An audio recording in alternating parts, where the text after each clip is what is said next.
Right now, that radar sweeping around showing just a couple of small showers off the coastline here of Collier, well out over the open water, and a few there north of the Overseas Highway. As far as the afternoon, we have to wait until 2-3 o'clock to see the first initial showers go up, followed by the bigger thunderstorms. Now, it is exactly what we need, especially right along the coast. We got an update here on the U.S. Drought Monitor yesterday. We get it every Thursday morning, and even though we saw some rain along the areas of Cape Hayes and Sarasota County earlier this week, it wasn't enough to take away the extreme drought. In the red there, from the Lee Islands, Boca Grande, all the way up towards Inglewood and Venice, we still have that extreme drought, followed by severe, moderate, and then the abnormally dry conditions, which extend pretty far inland. This afternoon, we got another chance. Here's 2 o'clock. That's when we start to see the first few showers. Between 4 and 8 is when we expect the most widespread rain. Yesterday, we saw the first round around 4 or 5, followed by a second wave as the easterly flow pushed the sea breeze collision towards our coastline. And again, we're expecting that same weather pattern. Officially in Fort Myers, we picked up 1.73. That helps. Look at our deficits for the year. We're still running about a 9-inch deficit. Yesterday, that was up around 10.5, so it helped. And for the month, we're running a surplus both in Punta Gorda and Fort Myers. Hopefully, this trend will continue. Now, as far as our temperatures, when you head out, almost 80 down in Naples. And as we check in at Punta Gorda, comfortable 77. Same report there in Marco. Later on this afternoon, you factor in the humidity. It'll feel like the triple digits again as we march up to 94 degrees. Your sunset time comes at 8:13. And like yesterday, some of those showers and a couple of thunderstorms will linger shortly after that. The record high on this date is 100. That goes back to 42. And our temperatures today, again, riding just above our average. Old low in front to our north. This ridge of high pressure is what's been steering our weather pattern here for the last couple of days. And today and tomorrow, at least, we'll continue to see the east to westerly flow pushing the showers and thunderstorms right back along our coastline. This is going to allow for a couple of stormy days. I want to get you a very quick check of the tropics because nothing's out there. National Hurricane Center not expecting any type of development here over the next 7 days. We love it. As far as the 7-day forecast taking you through the weekend, storms likely here Saturday and Sunday. Our temperatures shoot up into the mid-90s again Monday, Tuesday, and Wednesday of next week, as it looks like the focus of those afternoon storms is going to be right along our coastline. Some light in the darkness. This morning, what a new nonprofit is doing to help children in foster care. It is 6:21 and we are watching a beautiful rise now right over the Naples Bay. What a beautiful shot this is. Just looks perfect for a Friday morning. The water looks nice and calm too. If you're getting out the door right now, Trent says the weather's not going to get in your way. Yeah, it's going to be a little warm, but he says the rain is not going to come until a little later today. We'll get a look at his forecast in just a few minutes. This morning, the challenge is on for people who want to hunt for pythons in the Everglades. Yep, less than a month ago, a Naples man captured the largest Burmese python ever recorded in history. The Florida Python Challenge kicked off this morning and will go for the next 10 days. Fox 4's Ella Rhodes is out in Collier County where people can take part.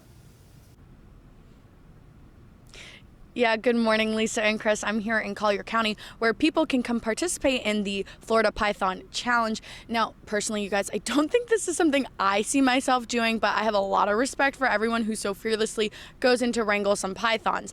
And the Florida Wildlife and Conservation says that this competition is all about bringing awareness to the invasive Burmese python species that's so harmful to the Florida Everglades wildlife. And if you take a look at your screen, you'll see a map, and on there you can see all the legal places where participants can go hunt and humanely kill the pythons.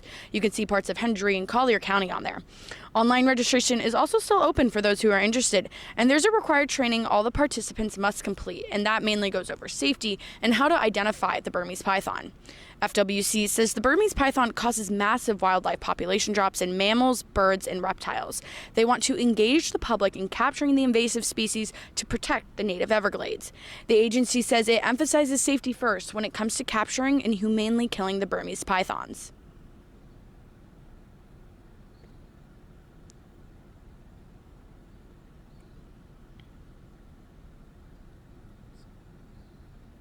FWC said last year around 200 Burmese pythons were captured. There's even a woman here that just recently moved to Naples to capture these pythons as her job now, and she goes by the Python Huntress. She told us that she will be participating in this competition that ends on August 13th. Live in Collier County, Ella Rhodes, Fox 4.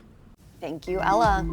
The Lighthouse Cafe on Sanibel Island is going to have a new home after Hurricane Ian. This is exciting. The cafe announced this week it's moving into the old Sanibel Fresh building on Periwinkle Way. This is right next to the Lazy Flamingo and the old Dairy Queen. Before the storm, it was in the Seahorse Shopping Center, but it was severely damaged in the hurricane. A group of people in Pine Island say they need some volunteers to help rebuild the Alden Pines Golf Course. It was destroyed in the hurricane, and the Pine Island Golf Preservation Group wants to restore it. Members recently reached a deal to buy the golf course. If you're interested in helping volunteer, you can go to the Pine Island Golf Preservation Facebook page. Well, this morning, a nonprofit says it's working to help Southwest Florida children in foster care. Better Together helps parents with job search skills. It provides temporary child care while families build a better life. And it's now rolling out a new initiative. Fox 4's Dominga Murray went door to door with them to show us what they're doing for families. I'm Fox 4's Dominga Murray here in the Suncoast Estates community, where the nonprofit organization Better Together is handing out these solar lights to families who live here, making sure they don't go without light this hurricane season. And one homeowner tells me this is going to be specifically important for her and her family. I have 5 boys. A family of 7 under one roof that still needs some repairs. They've been out here for a year or so helping everybody. Better Together works at the ground level, contacting FEMA to help families and also keeping children in homes and out of the foster system by sending volunteers who give temporary care and so much more. Helped our family with food and materials and things that we needed for the house. They're rolling out the program now called The Gift of Light. We've already seen this help earlier this summer in Harlem Heights. We got solar lights, which will help us if we have another hurricane, which is awesome since we did without power last year. Isis LaRose says the outreach is rewarding and you can be a part of it as well. Job coaching is another way that you can get involved with our organization, come alongside someone, help them, provide them with tips and tricks on how to interview, resume. We apologize, had a little problem with that story. You can see that story and get information about how to help the organization out when you go to our website, fox4now.com. Well, it will be a difficult day for the loved ones of the 17 people who were killed in the Parkland school shooting. There's going to be a reenactment at the school today. A parent who lost a child explains why he hopes this will bring some justice. And there will be some security changes this year at Lee County schools. We'll show you what students need to know before the first day. Live from Southwest Florida, you're watching Fox 4 Morning News. It is just about to turn 6:30 on this Friday morning. Thanks for watching Fox 4 Morning News. I'm Chris Shaw. And I'm Lisa Greenberg. So last night when I was trying to go to sleep, it was coming down pretty hard with the rain in our area. So I want to send it over to meteorologist Trent Eric to see, is that a trend that we're going to see, that later night into even the early morning rain? Yeah, we're definitely going to see the late afternoon and evening showers and storms. As you mentioned yesterday, the rain lasted a little after sunset, and boy, kind of put you to sleep, didn't it? It was soothing to hear on the windows and the rooftops last night. Coming down pretty good with some of those bigger thunderstorms in the afternoon, and we needed the rain. I know it's an inconvenience for your evening plans and that commute, but we've got extreme drought along the coastline, so we'll take every drop we can over the next couple of days. A few showers well offshore this morning. Our weather pattern is more conducive for the late afternoon and evening storms than it is the morning. So as we look at the day ahead, we're dry. We'll be dry even at lunchtime, but by about 1, 2 o'clock, you'll start to see a couple of little small showers, and the main focus will be between 4 and 8 o'clock. Our temperatures this morning, upper 70s to low 80s here along the coast. And as we go throughout the day, we'll eventually see a high temperature around 94. That's before the showers and thunderstorms arrive to cool us off. Right now, traffic is moving smooth, a little ponding on some of the roadways, but otherwise, no issues this morning. We start by looking at I-75. We do have a vehicle over on the median, a little stalled vehicle there. That's near the Alico Road exit. That's 126 with the camera looking down towards Alico. Traffic getting by. Now, we do have an accident right now out towards Lehigh. So as you're looking towards Lehigh Acres towards 75, we do have a crash on Lee Boulevard at Ames Avenue. Some delays there. And as we work our way south, another accident, Tamiami Trail near Tomato Road. Trent, thank you.